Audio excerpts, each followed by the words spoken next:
सादर नमस्कार, सादर जय जिनेंद्र। क्षमा ब्रेकिंग जैन न्यूज प्रतिदिन प्रातः, दोपहर एवं रात्रि में देश भर से संपूर्ण जैन समाज से संबंधित सही और सकारात्मक समाचारों के लिए देखना और सुनना न भूलें। साथ में आपसे विनम्र निवेदन है कि यदि आपने इस चैनल को सब्सक्राइब नहीं किया है तो कृपया अवश्य कीजिए और शेयर और लाइक करके धर्म प्रभावना में सहयोगी एवं सहभागी बनिए।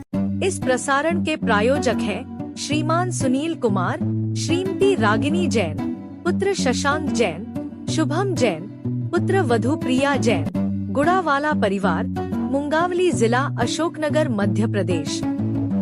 भारत भूमि पर रहते हैं। यह भारत भूमि पवित्र इसलिए है कि यहाँ जहाँ भी खोदो तो यहाँ मुर्दे नहीं, मूर्तियां निकलती हैं।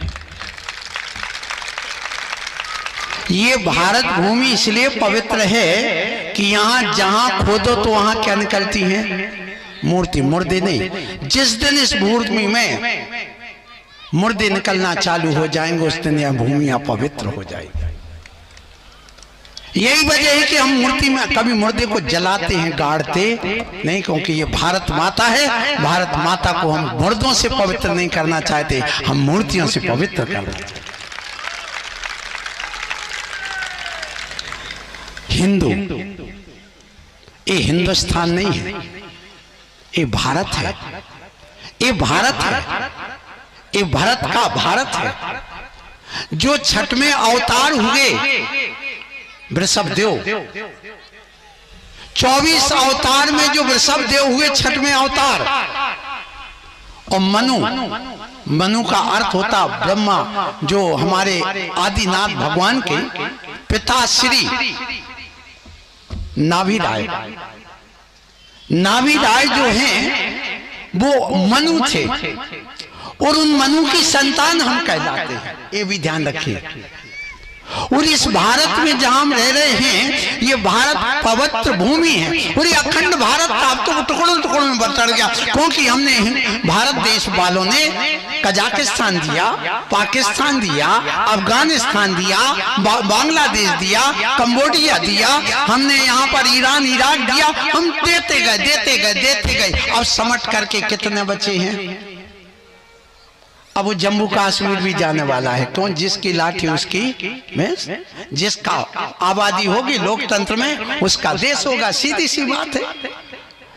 हमारा देश ये पुनः हिंदुत्व से समाप्त होने वाला। जितनी माता बहनें बैठी सुन लो, 100 साल में पूरा हिंदू समाप्त हो जाएगा। कितने साल में? सारे विश्व से हिंदू समाप्त हो जाएगा, एक भी हिंदू नहीं बचेगा। आप कहोगे कैसे? सुनिए, जिस दिन भारत देश में परिवार नियोजन हिंदू ने अपना लिया और एक कौम विशेष ने नहीं अपना, उसी दिन से भारत देश की गुलामी चालू हो गई। शास्त्री जी सुनिए, हिंदू सम्मेलन कर रहे हैं, जरा ये बात मेरी भी सब जगह कहिए। आप क्यों कहिए? और जब से हमने हम दो हमारे दो इन बेटियों ने, इन बहुओं ने अपना लिया है, तब से भारत देश की स्थिति बिगड़ गई। क्यों? अब तो एक पर आ गए। क्यों आ गए? और हिंदू वैसे ही अल्पसंख्यक हो गया इस भारत देश में। हिंदू भारत देश में अल्पसंख्यक हो गया है, और ये भारत देश 100 साल में हिंदू से रिक्त हो जाएगा। क्यों? सुनिए, इसलिए हो जाएगा। माता बहनों, तुम लोगों को जरूर सुनना है मेरे प्रवचन आज। बेटियों, तुम मेरी बेटी हो। हम लोगों को एक ही उपदेश दिया गया कि यदि तुमसे छोटी है तो वो तुम्हारी बेटी है, और बाप और बेटे का पवित्र संबंध हुआ करता है। और यदि बराबरी की है तो तेरी बहन और भाई और बहन का संबंध पवित्र हुआ करता है। और यदि बड़ी है तो तेरी माँ है, और माँ और बेटे का संबंध पवित्र हुआ करता। बस हमारी दृष्टि में तुम तीन ही हो, इसके अलावा चौथी कोई हमें नारी दिखती ही नहीं।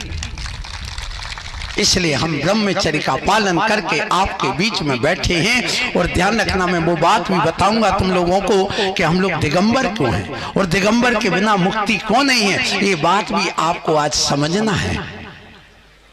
जिस भारत भूमि में हम जी रहे हैं, रह रहे हैं, 100 साल में ये हिंदू कैसे समाप्त हो जाएगा? सुनो, भारत देश में 80 करोड़ हिंदू है। कितना? 80 करोड़। 30 करोड़ मुसलमान हैं। जब भारत देश स्वतंत्र हुआ था 3 लाख मुसलमान थे भारत में, बाकी सब कहां चले गए थे? पाकिस्तान।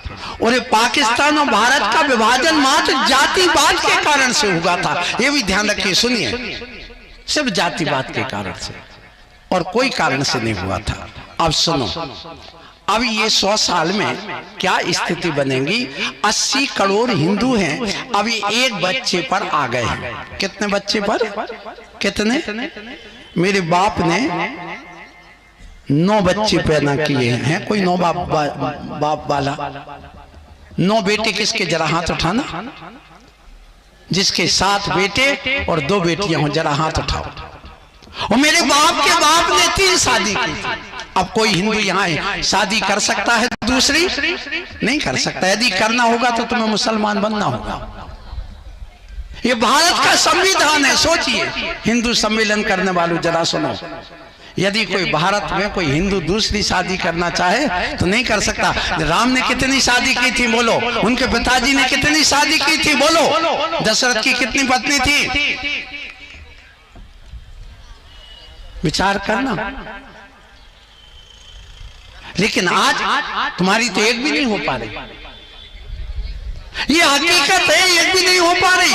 और सुनिए, आज मैं प्रवेश कर रहा हूं नगर में, पूरी जैन समाज यहां पर उपस्थित है। सो मैं कहना चाहता हूं, सुनो, हम अपने पांव पर कुल्हाड़ी स्वयं पटक रहे हैं। क्यों पटक रहे हैं? सुनिए, हम 2 हमारा 1। आज यदि हम 80 करोड़ हिंदू हैं, कितने? 80 करोड़, और पति पत्नी मिलकर के 2 हो गए, और 2 ने एक बच्चे को पैदा किया। जब 2 मरेंगे, 1 छोड़ करके जाएंगे, तो 25 साल बाद कितने बचेंगे? 80 के 40 करोड़। कितने बचेंगे? 40 करोड़। अब 40 करोड़ में लड़के लड़की बड़े होकर पेड़ बनाएंगे। 2 मिलेंगे, 1 बच्चा पैदा करेंगे, तो 2 मरेंगे, 1 छोड़ के जाएंगे, तो 50 साल में कितने बचेंगे? 20 करोड़। और 20 करोड़ हिंदू मिल करके वो लड़के लड़की बड़े होके 25 साल में शादी करेंगे, 2 मरेंगे और 1 छोड़ के जाएंगे, तो 75 साल में कितने बचेंगे? 10 करोड़। और 10 करोड़ हिंदू मिल करके एक बच्चा पैदा करेगा, 2 पति पत्नी मरेंगे, माने बाप और माँ मरेगी, और 1 बच्चा छोड़ के आएंगे। 100 साल में कितने बचेगा? 5 करोड़। वो भी नहीं बचेंगे। सुन लो बेटियों, क्यों नहीं बचेंगे? इसलिए नहीं बचेंगे कि हर 100 बच्चे में 5 बच्चे ऐसे होते हैं जो विकलांग होते हैं, रोगी होते हैं, एक्सीडेंट होकर के मर जाते हैं। और हर 100 जोड़े में 3 जोड़े ऐसे होते, 2 या 3 जोड़े कि जिनकी संतान ही नहीं होती। तो हर 100 में 7 बच्चे कम करते जाओ, तो वो जो 5 करोड़ थे वे भी 0 हो गए। तो हिंदू कितने साल का बच्चा इस विश्व में? बोलो, 100 साल का अपने आप रिक्त हो जाएगा। ये भारत देश में दोहरी नीति चल रही है, ध्यान रखो। और सरकार क्या चाहती है कि तुम दारू पीते रहो, तुम दारू पीते रहो और ठप्पा लगाते रहो, आप तो बटन दबाते रहो, हमारा राज्य बनो रहे। ये चिंता उनको नहीं, ये चिंता हम संतों को है कि भारत का क्या होगा। ये चिंता नेताओं को नहीं होती, संतों को होती। तुम्हारा परम सौभाग्य बेटियों, तुम्हारे यहाँ नगरवासियों, मैं कहना चाहता हूँ हिंदू सम्मेलन में आज मुझे यहाँ बैठा दिया, मेरा दोनों हाथ से आशीर्वाद है कि तुम्हारा परम सौभाग्य है कि बात सुनने को तुम्हें मिल रही। दूसरी बात, ये हिंदू अल्पसंख्यक क्यों हो गया? पूरे भारत देश में यादव कितने हैं? 4%। वे अपनी ढपली अलग बजाते हैं। बताइए, 100% में 4% यदि यादव हैं तो अल्पसंख्यक होगा कि नहीं? बोलिए। अच्छा, ये लोधी ठाकुर ये कितने हैं? 7%। तो वो अल्पसंख्यक हो गए कि नहीं? अब ब्राह्मण कितने परसेंट है? 3.5% पूरे भारत देश में। तो कितने वो अल्पसंख्यक हो गए कि नहीं? फिर बताइए, धोबी कितने हैं? मात्र 1%, वो भी अल्पसंख्यक हो गया। फिर बताइए, ये जो हरिजन आदिवासी जो कहते हैं हरिजन, वो कितने? मात्र 7%, 8%, तो वो भी कैसे हो गए? अल्पसंख्यक हो गए। फिर आप चलिए, यादव हो गए, ब्राह्मण हो गए, अब ये जैनी कितने परसेंट है? मात्र आधा %, वो भी अल्पसंख्यक हो गए। आप बताओ पंजाबी कितने हैं? मात्र 2%, वो भी अल्पसंख्यक हो गए। फिर आप और चलिए, नाई कितने हैं? मात्र 1%, वो भी अल्पसंख्यक हो गए। सिक्के कितने हैं? वो भी पंजाबी सिक्के की बात हो गई। फिर आप चलिए, सब अपने अपने अलग अलग हो गए हैं। सामने अग्रवाल कितने हैं? तो वो भी 2% मात्र हैं पूरे विश्व में, भारत में। तो ये सब अल्पसंख्यक हो गए कि नहीं? यदि हम अलग अलग इनकी बात करते हैं तो ये सब अल्पसंख्यक हो गए। इसलिए मात्र हम हिंदू कह रहे हैं, लेकिन हरिजन आदिवासी कहते नहीं, हम तो अंबेडकर को मानने वाले हैं और बुद्ध को मानने वाले हैं। अब ऐसी स्थिति में क्या हो गई स्थिति? आप बताइए, विचार करिए। तो अब हम हिंदू हिंदू कहते, लेकिन हमें बंदी मुट्ठी तो लाख हल हो जाएगा यदि हाथ खींचने का काम करना चालू कर दोगे आज से तो। लेकिन नेता एक दूसरे की टांग खींचते हैं और संत एक दूसरे का हाथ खींचते हैं। बस एक नेता में और संत में यही अंतर होता है, क्योंकि उनको वोट नहीं मिली कि टांग खींचना चालू कर देते। लेकिन हमें ना वोट से मतलब, ना नोट से मतलब है, और ना हमें तुम्हारी सपोर्ट से मतलब है। हमें तो परमात्मा से और आत्मा से मतलब है, और इस जन समुदाय का वसुदेव कुटुंबकम से मतलब है। हमारे लिए सारे प्राणी हमारे प्राण हैं। बस इतना जहां आ जाए तो वहां वसुदेव कुटुंबकम की बात हो गई। इसलिए सुनिए, अब और सुनो, हमें जाना है, फिर भी जब मंच पर बैठाला है तो थोड़ी बात जरूर कहेंगे। सुन लो बेटियों, आपको मालूम है कि शंकर जी का नाम सुना ना? सबने सुना ना? शंकर जी की पत्नी कौन थी? पार्वती। और उनके बेटे कितने थे? 2। कौन कौन? कार्तिक और गणेश थे ना? ये तो सबको। अब शंकर जी का वाहन क्या था? नंदी। और पार्वती का वाहन क्या था? शेर। अच्छा बताओ, जन्म जात यदि शेर नंदी को देख ले तो मार के खा लेगा कि नहीं? बोलो। और शंकर जी के गले में क्या डले हैं? हार मालाएं नहीं, सांप डले हैं।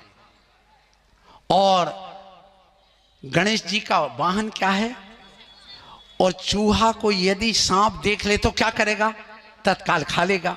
अब देखिए, और वहां कार्तिकेय का वाहन क्या? गरुड़, मोर। और यदि मोर सांप को देख ले तो खा लेगा। आखिर ये चिन्ह क्यों बनाए गए? आपने कभी इस पर समीक्षा की? इसलिए बनाए गए। बंधुओं सुन लो, हिंदू सम्मेलन कर रहे हैं हम, और इस हिंदू सम्मेलन में ये कहना चाह रहे हैं कि देखो भगवान ने, उन शंकर जी ने क्या कहा, उन पार्वती ने क्या कहा। ये चिन्ह उनके वाहन इसलिए बनाए गए कि हे हिंदुओं, आप सुन लो, इस भारत देश में रहते हो जब हम जन्म जात त्रियंच बैरी होकर के, सांप और चूहे का बैर है, और सांप और गरुड़ का बैर है, और नंदी और शेर का बैर है। जब हम अपना बैर भूल सकते तो तुम बैर भाव छोड़ करके सब एक दरी पर क्यों नहीं बैठ सकते? इसलिए सब एक दरी पर बैठ करके एक साथ बंदी मुट्ठी तो लाख की, खुली मुट्ठी तो खाक की। इसलिए ये मत कहो मैं यादव हूं, मैं हरवाल हूं, मैं ब्राह्मण हूं, मैं धोबी हूं, मैं नाई हूं, ये मत कहो। हम सब कौन हैं? हिंदू। और हिंदू किसे? जो हिंसा से दूर रहे, वो कौन है? हिंदू। इसलिए हम आतंकवादी नहीं बनते, हम आस्थावादी बनते। हम आतंकवादी पैदा नहीं करते, हम आस्थावादी पैदा करते। ये हमारे हिंदुत्व की परंपरा है और ये होना चाहिए। ये ध्यान रखो। आतंकवादियों का नाम तो आपने सुना ही है, खूब सुना है। और सुनो, हमारे जैन बंधु, आप लोगों को विकल्प तो नहीं हो रहा कि जल्दी चले? मैं आप लोगों से पूछ रही, आकुलता तो नहीं है? हमारा प्रवेश हो गया। इससे बड़ा प्रवेश नहीं हो सकता है, इससे शुभ बड़ा संकेत नहीं हो सकता। यदि ये समझ में आ गई इनकी, और यदि मेरी भाषा समझ में नहीं आई, तो दुनिया में कोई की तुम्हें भाषा समझ में नहीं आ सकती। ये भी लिख के रख लेना। बहुत पंडित मिलेंगे, बहुत तुम्हें कथावाचक मिलेंगे। हमने भी कथा वाची। जब हम छोटे थे तो हमारे साथ में महेश मिश्रा जी थे। बिल्कुल उनका घर और जैसे हमारे जी नगर गौरव है ना ये महाराज, ऐसे वो महेश मिश्रा थे और वहाँ राम मंदिर था। जब कभी कथा बाँचते सो वो कहते अभय तुम भी आ जाओ, और फिर हरे राम हरे कृष्ण रात भर वो चलती थी रामायण। सो हम भी पढ़ते रहते थे, बीच बीच में वो चौपाइयाँ और वो भी पढ़ते रहते थे। इसलिए हम तो आप ही के बीच में रहे हैं और आप ही के बीच में रह करके सब सीखा है। और फिर गुरुदेव की कृपा बनी विद्यासागर जी की, तो आज जैन संत बन करके हम आपके बीच में बैठे। इसलिए मैं आप लोगों से कहना चाहूँगा कि इस भारत देश में आप सुनो, सीता का नाम सुना है और कैकेयी का नाम सुना है, सुना ना सबने। अब ये बताओ, जंगल में राम लक्ष्मण और सीता रह रहे हैं। अब विचार करना, राम को भूख तो लगती होगी, तो क्या राम ने वहाँ वो मृग आया था स्वर्ण में, उसको मार के खाया क्या? नहीं खाया। क्यों? क्योंकि हम शाकाहारी हैं, मांसाहारी नहीं है। इंसान जन्म से कैसा है? शाकाहारी। क्यों? आप थोड़ा सा विचार करना, देखो कुत्ता बिल्ली शेर ये कौन है? मांसाहारी। गाय भैंस घोड़ा ये कौन है? शाकाहारी। अब देखिए, जब गाय दूध पीती है, गाय जब पानी पीती है और कुत्ता बिल्ली पानी पीता, तो कैसे पीता है? गाय भैंस आदि मुंह में यूं लगा के पानी पीती है, मुंह में पानी में मुंह डाल के पीती, और कुत्ता बिल्ली जीभ से पीता। और इंसान कैसे पीता? जीभ निकाल निकाल के पीता कि मुंह में लगा के पीता? बोलो। तो इंसान गाय भैंस के समान शाकाहारी हुआ कि कुत्ता बिल्ली जैसा मांसाहारी हुआ? बोलो। शाकाहारी। अच्छा, अब दूसरी बात, आपके नाखून चपटे हैं कि नुकीले? चपटे हैं। अच्छा, जो कुत्ता बिल्ली के नाखून चपटे होते कि नुकीले? नुकीले। और गाय भैंस के खुर चपटे होते हैं। तो इसका मतलब क्या हुआ? हम गाय भैंस जैसे शाकाहारी हुआ कि कुत्ता बिल्ली जैसे मांसाहारी हुए?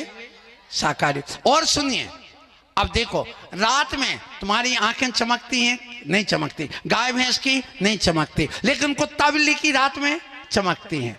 तो अब बताइए, हम गाय भैंस के समान शाकाहारी हुआ कि कुत्ता बिल्ली जैसे मांसाहारी हुए? शाकाहारी हुए। और सुनिए, आप अपने दांत देखो, दांत आपके जो चपटे हैं कि नुकीले हैं? चपटे। और कुत्ता बिल्ली के नुकीले, और गाय भैंस के चपटे। तो हमारे गाय भैंस के समान शाकाहारी प्राणी जैसे हमारे दांत नुकीले हैं कि चपटे हैं? चपटे हैं। और कुत्ता बिल्ली जैसे नुकीले नहीं। इसका मतलब हम शाकाहारी हुए कि मांसाहारी? इसलिए राम ने क्या कहा, कृष्ण ने क्या कहा? गाय पालो। 9 लाख गाय थी किसके पास? कृष्ण जी के पास। एक दो नहीं, कितनी? और उन्होंने इन जीवों की रक्षा के लिए इस संसार में, ध्यान रखना, उन गायों की रक्षा के लिए गोवर्धन पर्वत उठाया। और तुम गोबर भी नहीं उठा सकते तो तुम्हारे जीवन के लिए धन धिक्कार है। विचार करना, आज गोबर उठाने में इन बेटियों को शर्म आती है, लज्जा आती है, इनको गिलानी होती है। हम कैसे उठाएं? पे कंडा थोपना जानती हो ना तुम लोग? बच्चा विचार करना कि हम कृष्ण को मानने वाले, हनुमान को मानने वाले, राम को मानने वाले, राम ने कभी जब वनवास हुआ, जाओ, कैकेयी ने कहा भरत को राजगद्दी होगी। राम को लगा, अरे मेरे रहते भरत मेरे सामने कैसे राज्य कर पाएगा? तो जैन रामायण ये कहती है कि राम को वनवास नहीं दिया था, राम स्वयं बन गए थे कि बड़ा छोटा भाई मेरा यहाँ पर राज्य अच्छे से कर सके, माँ की ममता, माँ की बात पूरी हो जाए। क्योंकि प्रत्येक माँ को अपने बेटे से ज्यादा प्रेम होता है, सौतेली माँ के बेटे से कम होता है। समझ में आ रही? जैन रामायण के अनुसार। तो वहां पर कोई बात नहीं, वो चल दिए, राम वनवास चले गए।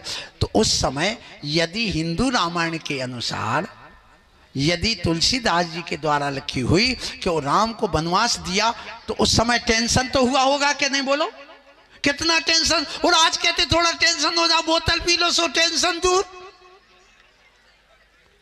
तो क्या राम ने दारू पी थी? बोलो, नहीं पी। तो तुम क्यों पीते हो? तुम क्यों पीते हो? राम का नाम ले रहा हो, राम के नाम लेकर के दारू पी रहा है, इससे बड़ा अपराध और क्या होगा? बताइए, पाप क्या होगा? और इस देश को यदि बर्बाद किया है तो किसने? दारू ने। क्यों? आज हम सबको तुम्हें करोड़पति बना के जाएंगे। ताली बजाओ इस बात को। सबको करोड़पति बना के जाएंगे। क्यों? यदि एक व्यक्ति, जब हमने एक बहुत पुस्तक लिखी थी, लाना भैया वो घूंट घूंट में मौत पुस्तक, देखो मैं बता, है मेरे पास है, मैं बता देता हूँ, शायद नहीं है, एक ही आई थी, उधर है, उसमें सुनो। तो ये जो पुस्तक है घूंट घूंट में मौत, मद्यपान के ऊपर है, मद्यपान के ऊपर है। तो मैं आप लोगों से ये कहना चाहता हूँ, सुन लो, कि जब हमने वो पुस्तक लिखी थी उसमें 30 रुपए की 230 ग्राम की बोतल आती थी, एक पगुआ जिसको कहते हैं, पगुआ। देखो ये पुस्तक देख रहे हैं ना, इस पुस्तक में लिखा वो चीज। अब एक व्यक्ति यदि 30 रुपए की एक दिन में दारू पीता है और यदि वह 1 महीने तक पीता है तो कितने रुपए की हो गई? 900 रुपए की। और 1 साल में कितने की हो गई? 10,800, लगभग 11,000 की हो गई। ठीक है ना?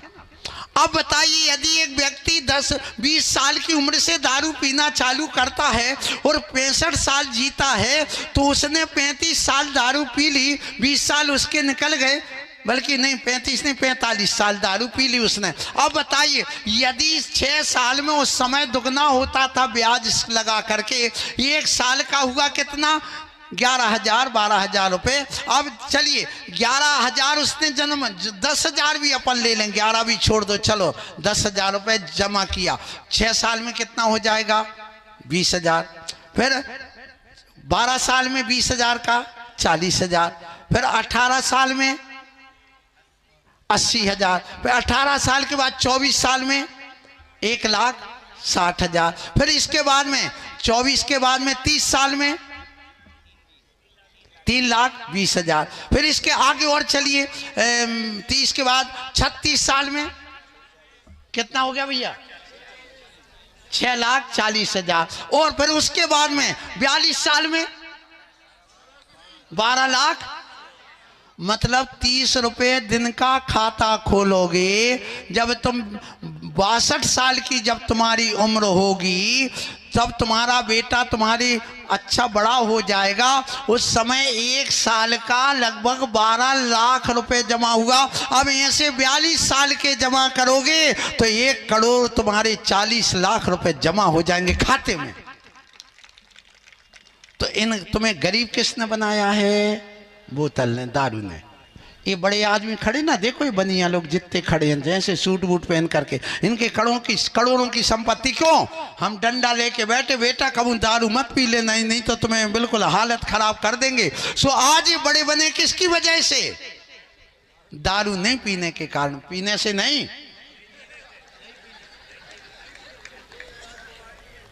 और यदि जो दारू पी ले, जिस घर में दारू की बोतल खुल जाए, उसका घर बर्बाद। इसलिए ध्यान रखो, इससे बचना है।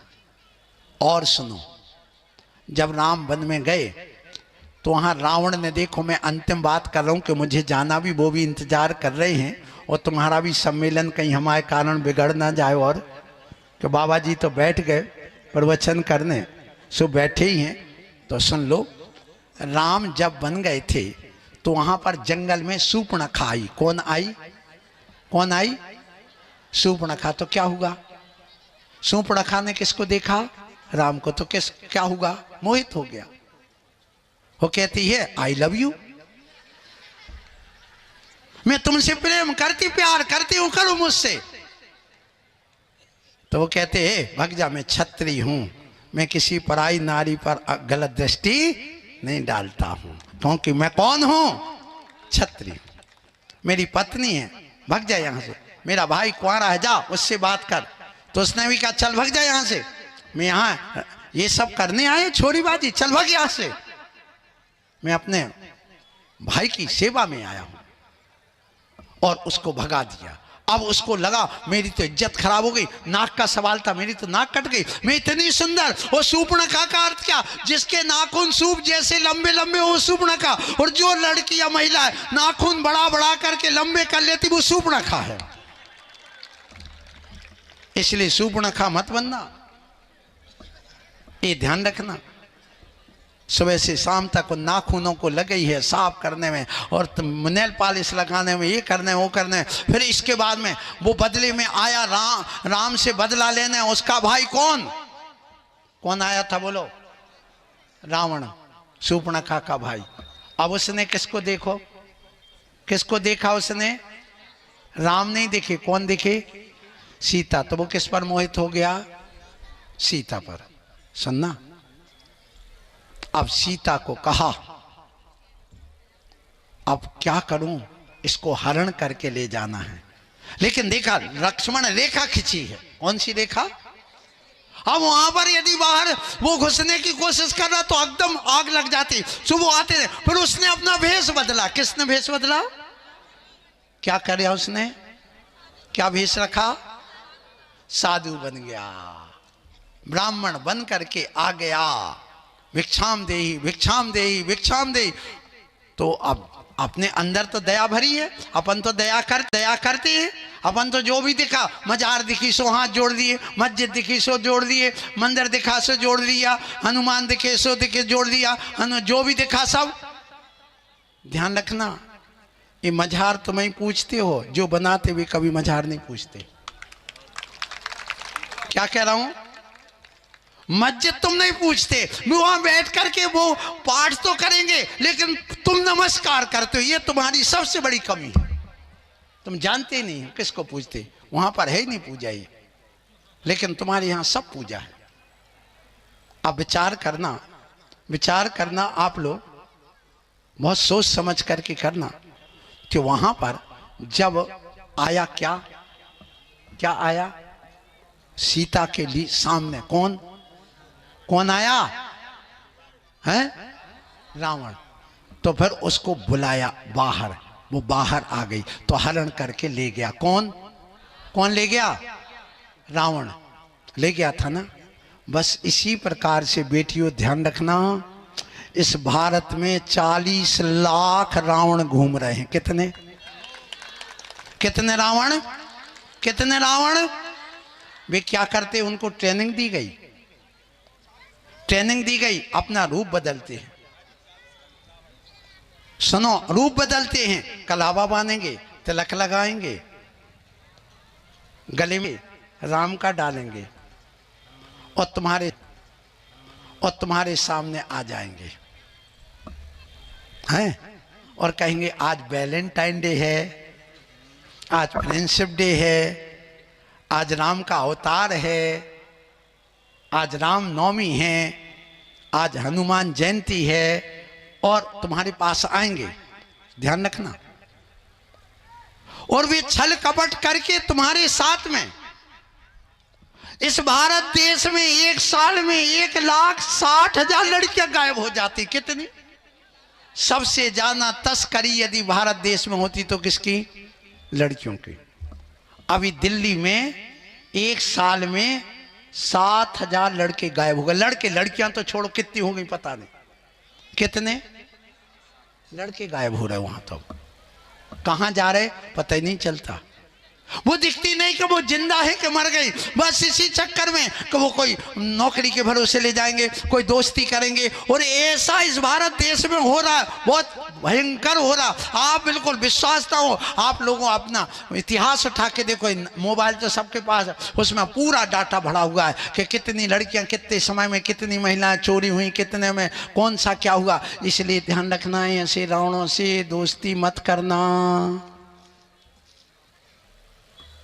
जो भी तुम्हारे सामने, स्कूल से बाहर निकलो और यदि तुम्हें मोटरसाइकिल पे दिखा कोई लड़का अच्छे ढंग से दिख जाए और तुम्हारा पीछा करे, तुम्हारे घर जाए, तुम्हारी ट्यूशन करे, तुम्हें फूल दे, तुमसे दोस्ती करने की बात करे, पूरे महोत्सव के रूप में करना।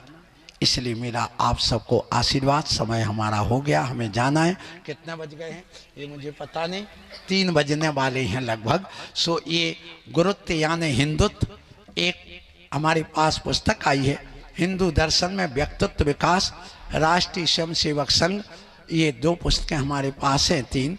हम इसको ले जाके अध्ययन करेंगे। बस एक बात अंतिम कह के मैं वाणी को विराम दूंगा। सुनो, बात क्या कह रहा हूं मैं, सुन लो सब लोग, यहाँ पर जितने लोग बैठे हैं।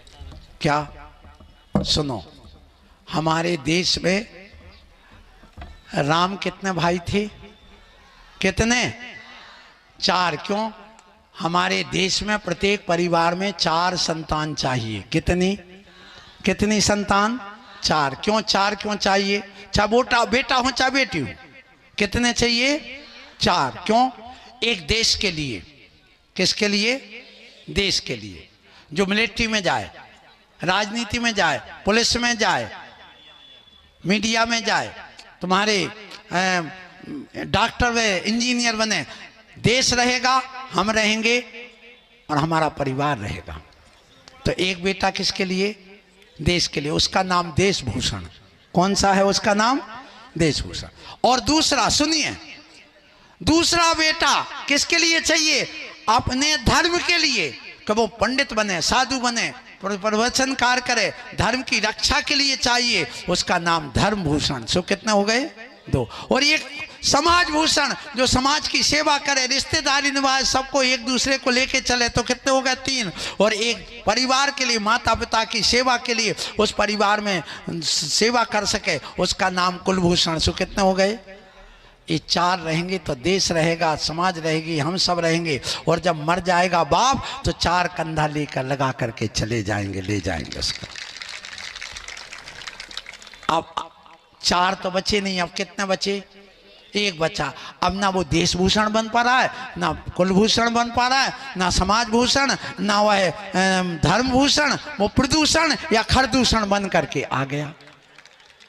इसलिए ध्यान रखो, हमारे सारे रिश्ते चौपट हो रहे हैं। सो उन रिश्तों को बना करके रखने के लिए, उन सब देश को बचाने के लिए इतनी ज़रूरत है। सरकार तुम्हें खाने को नहीं देगी, ऐसी तुम कुछ नहीं कर पाओगे।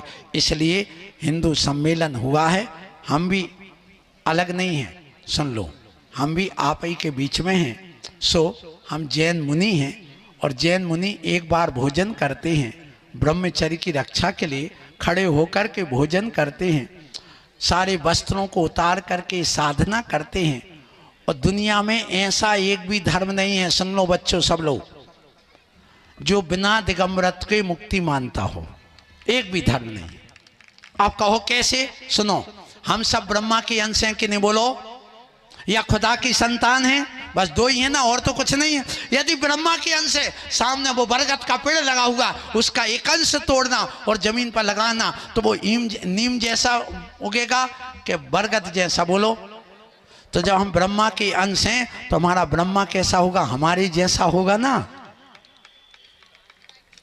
और जब हमें ब्रह्मा ने भेजा तो दिगंबर भेजा के कपड़ों में, बोलो दिगंबर। तो ब्रह्मा कैसा होगा? दिगंबर ही तो होगा, उसके ऊपर कोई आवरण नहीं होगा। यदि खुदा की संतान है तो खुदा की संतान होने के नाते जब हमने यहाँ जन्म लिया, विचार करना, तो हम भी जब जन्मे तो खुदा ने हमें भेजा। तो एक बाप अपने बेटे को पैदा करेगा तो कैसा होगा?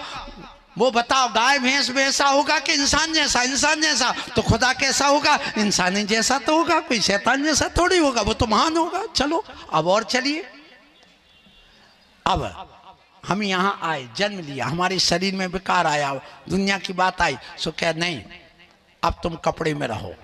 लेकिन जैसे तुम जन्मे थे माँ की गोद में, स्तनपान कर रहे थे स्तन पकड़ करके, क्या बेटे को विकार था, वासना थी क्या? बताओ माताओं, होती क्या उसको? और तुम्हें वासना थी उसके प्रति? क्या नहीं थी, निर्विकार। तो हमारा ब्रह्मा खुदा कैसा होगा? निर्विकार होगा, उसको कोई विकार नहीं होगा। फिर और सुनिए, जब आपने कह दिया ऐसे यदि रह सको जैसे निर्विकार जन्म लिया था, तो कपड़े उतार के साधना करना, नहीं तो किस में रहना? कपड़े में। और सुनिए, जब आदमी मरता है तो क्या करते पंडित जी? बताओ, क्या नाम शास्त्री जी आपका? आशीष भैया। ये बताओ, जब आदमी मरता है तो कफन डालते कि नहीं? डालते हैं ना। नया कि पुराना? नया डालते ना। क्यों डालते हो? क्यों डालते? मैं ये पूछना चाहे तो नया कफन डालने का उद्देश्य क्या? भाटी दीजिए, बताइए कारण क्या है? उसका कारण ये है, सुन लो, एक दिन में सुन लो सब लोग, यहाँ जितने हिंदू बैठे हैं, बहुत सोचने समझने की जरूरत है आप लोगों को। आज क्या सोचने की जरूरत है? इस भारत देश में एक दिन में 70,000 बच्चों का जन्म होता। कितने? ये तो तुम्हें पता ही नहीं होगा। और एक दिन में 40,000 लोग मरते हैं। कितने? अब 40,000 लोग मरे, एक कफन यदि 2,000 रुपए का आया तो 8 करोड़ के कफन हो गया। क्या वो कफन कोई काम आता है? नहीं आता है। और यदि शंकर जी के ऊपर हमने एक छोटा छटाक भर दूध डाल दिया सो कह देते अरे ये काय को बर्बाद कर दिया, कोई गरीब को पिला देते। हम आपसे पूछना चाहते ये 8 करोड़ के कफन बर्बाद क्यों कर दिए तुमने, बताइए। 8 आना को दूध के लिए तो तुम बात करते हो और 8 करोड़ की बात क्यों नहीं करते हो, जरा सोचना। इसके पीछे कारण क्या है सुनो।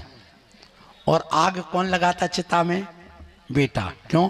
बाप ने कपड़े पहनाए थे सो बेटा आकर के सारे बंधन खोलता है। यदि बंधन होंगे तो जमाने, बंधन का अर्थ ग्रंथि, तो सारी ग्रंथि खोल दो, निर्ग्रंथ कर दो। पहले निर्ग्रंथ का अर्थ होता दिगंबर। तो उस मुर्दे के जो खोलते हैं सारे बंधन वो निर्ग्रंथ कर दिया। फिर थोड़ा उस कफन को हटाते, चाहे इस्लाम का हो, चाहे हिंदू का हो, चाहे सिख का हो, बौद्ध हो, जैन हो, ईसाई, सब कफन डालते, ध्यान रखना। और उसके बंधन भी खोलते और उसको हटाते भी हैं कि तुम्हें ब्रह्मा ने दिगंबर भेजा था, मैंने दिगंबर कर दिया, जाओ अब तुम्हें मुक्ति मिल जाएगी।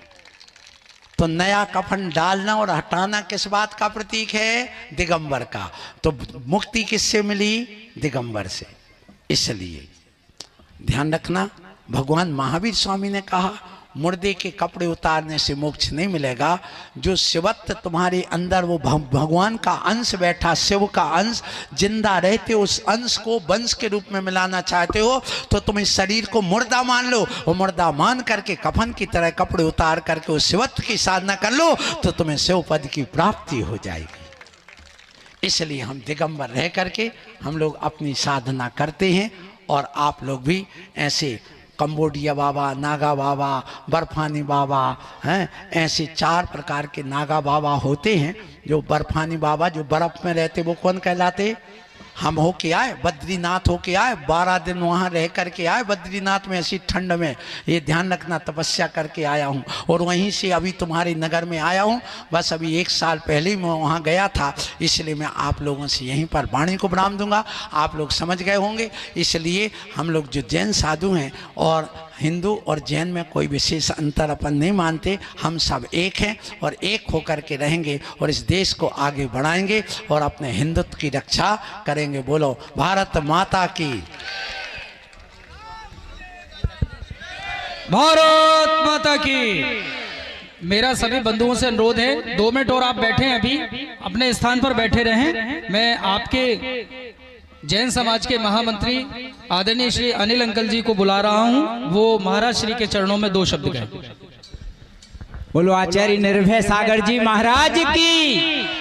भरत भूमि में जीवित है जब तक संतों की वाणी, और अमृत समझा जाएगा तब तक गंगा का पानी। सूरज जब जब पूर्व दिशा से नई सुबह लाएगा, और झंडा तब तक हिंदू धर्म का सदा लहराता जाएगा, सदा लहराता जाएगा। सच बताओ, आपको आचार्य निर्भय सागर जी महाराज के अमृत वचन कैसे लगे? ताली बजाकर बताओ। यदि आपको अच्छे लगे हो तो महाराज श्री कह तो 1 महीने की रहे हैं, लेकिन आप सबका यहाँ बैठकर और जो धर्मोपदेश शांतिपूर्वक सुना गया, तो हमें विश्वास है कि महाराज श्री 2 माह तक शीतकालीन वाचना इस गुनानगर में करेंगे। लेकिन आप सबको भी मैं सकल दिगंबर जैन समाज की गुना की ओर से निवेदन करता हूँ कि महाराज श्री पार्श्वनाथ दिगंबर जैन बड़े मंदिर के महावीर भवन चौधरी मोहल्ला पर 2 महीने तक रहेंगे। 8:45 से 9:10 बजे तक प्रतिदिन उनके प्रवचन होंगे। 8:30 से कह रहे हैं महाराज, 8:30 से आप आएंगे तो 9:30 तक आपको प्रवचन सुनने का अवसर प्राप्त होगा। आओगे ना? एक बार ताली बजाकर बता दो। यदि आप आए तो सच मानिए, कह तो 2 महीने रहे हैं, लेकिन 4 महीने तक इनका हम सानिध्य प्राप्त करेंगे, क्योंकि इनका दीक्षा दिवस भी मनाएंगे, अवतरण दिवस भी मनाएंगे, और राम जन्मभूमि रामनवमी भी मनाएंगे, हनुमान जयंती भी मनाएंगे। बोलो Kshama breaking Jain news YouTube channel पर विज्ञापन देकर धर्म प्रभावना में बने सहभागी। विज्ञापन देने हेतु संपर्क कीजिए मोबाइल नंबर 9026900740 एवं समाचार एवं वीडियो भेजने हेतु WhatsApp number 9335236222। Kshama breaking Jain news YouTube channel देखने के लिए आपको बहुत बहुत धन्यवाद। सादर प्रणाम, सादर जय जिनेंद्र।